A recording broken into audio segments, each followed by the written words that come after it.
While waiting on a plane during taxi till takeoff, looking out the window, you may have noticed the giant number numbering the runway, say 8, which implies 7 others exist, at least, but this is a flight out of LOL Airport in Nevada's desert of nothing. There's only 2 runways, which, given the passenger load, seems like maybe one too many already. What's the deal with runway numbers, you might wonder aloud? Oh, hello again. Flying to Nook as well, are you? It is a long flight, so there's tons of time for me to tell you all about runways. Let's begin. So, before you can number a runway at an airport, you need to build the airport. And before you can build the airport, you need to plan the port. And what needs figuring first is which way to run the way. Pilots want runways with winds in parallel for physics reasons that we are going to skip, both because lift physics is something people really like to argue about, and this isn't a physics video. Yeah, I'm recording a runway video right now, hope you don't mind. But the summary is planes take off and land into the wind because it lets them use less runway and makes for safer and stabler landings in particular.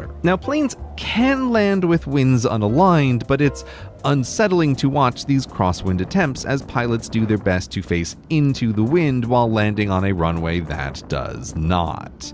Oof. So airports too want winds running with the runway, but the universe is indifferent to human desires. Wind winds as it wants, so the simple solution in aviation early days was to build a triangle of runways, put up a little windsock, and direct the pilot to the runway that paralleled the sock and thus the wind. But as aviation grew, so did airplanes, and thus their runways, making the triangle trick impractical for big urban internationals. But the simple sock still solved it. See, if you record when and which way the windsock blows and with what wind force, you've grown yourself a windrose, a clever little data viz tool with the sock in the center of compass points for orientation and bars colored in size for strength and frequency of wind. Though it reads opposite actually of everyone's expectations, with the lines showing the way the wind blows from and not to. Physics stuff just loves to opposite actually. Let's just agree to avoid physics for this video, shall we? Windroses reverse readings aside, they reveal that in most places, most of the time, most of the wind mostly blows back and forth in one direction. So that's surprisingly convenient. Thanks, Indifferent Universe.